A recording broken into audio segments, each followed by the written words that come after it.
underneath the foot in front of the bicep. Let's talk about a few things that we can do to make that easier. Let's just say Carl has his grips. Maybe he's got another common grip is this. Primary arm has two lapels, secondary arm has the belt. I can get this inside wrist grip on the primary arm as well. So I just make that cross grip from underneath, like we've been doing. And then to break that grip, I don't try to push it towards Carl. I'm pulling with my knees, but I look behind me and I just pull this over the head. And now I get my 2-on-1 grip. It's just me getting two hands on his wrist. Okay? And then from there, I'm pushing the other one out this time. And there's that grip, that inside wrist grip. I want an open elbow, and there's a 90-degree bend in my wrist. I'm also pulling with my knees and just getting an arm over the back here.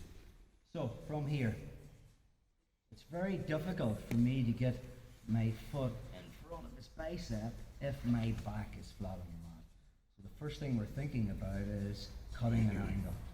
So again, I'll open my legs, I turn onto my side, I recross from the side scissor, and now I've got angular advantage. I can see the wax in Carl's left ear.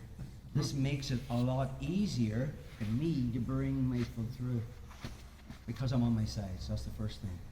Second thing from this position is, once I get here, okay, I want to be on my side. If my head is right beside Carl's, it's quite difficult to get my foot in. So the second thing I want to be thinking about is I'm going to move my head away from Carl's. So I'm creating more space between our heads. And now it's a lot easier for me to get that foot through. Yes, that's the second thing. Third concept is very much like the hip bump sweep. Remember we talked about looking to get my chest pointing towards the mat. Now that's going to be very difficult from this position, but anytime I'm here and my chest is kind of pointing up the ways, it's going to be quite difficult unless you're very flexible to get your foot in front of the bicep. So the third thing we're thinking about is kind of, I have angular advantage, I move my head, but I also kind of turn my chest really down towards the mat so I can bring this foot through. Okay. Fourth thing we're thinking about is I'm not just using my bottom leg to come through. My top leg can help me climb. And if you think about when we did do the chop triangle, I was bringing this all the way up to here. Now I don't need to go that far. I can just kind of climb up to this lat. And again, that allows me to bring that leg through. Again, it's a solo drill. And if you're still really struggling with this, get onto your side. And if your hands can touch your feet, can't, it's not good. Okay? If you're physically here, you can turn onto your side and your hands can touch your feet, you can do this move. So again, one more time, and then we can go to sitting down Carl. So from our position, Carl has his grips. Okay? So rather than waiting for him to get this sleeve control and hitting his pass, a lot of common ways of opening the closed guard is from this primary arm grip on the lapels and the secondary arm as the belt. So I can go straight into this inside wrist grip.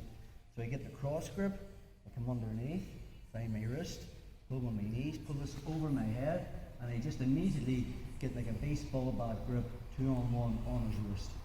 Now from there, as I push it straight out to the side, I'm thinking about getting that bend and that inside wrist grip. I'm also pulling with my knees and this arm's coming over just to control his posture. Now, one, I get angular advantage, so it's easier to bring my foot in. Two, I move my head away from Carl's. Three, I can turn my chest down slightly. Four, I can start climbing with the top leg to bring this through. Okay. And now I'm into the triangle chop. Again, we'll look at alternative finishes from the chop triangle.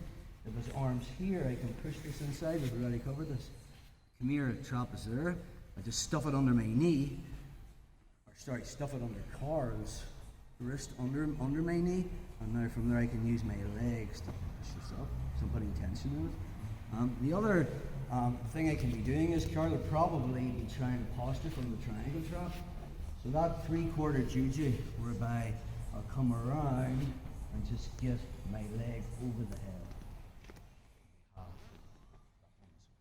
So Coming up.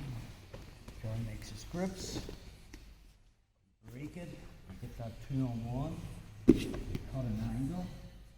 Okay. And then use that to bring my leg through into the triangle trap. With his arms on this side, it can't possibly attack with the Chimera, or possibly if he's trying to posture. I have the 3/4 using, which is over the head. It's not as strong, but if I curl my foot down to try and get Carl's head towards the mat and lift my hip, it's another option. So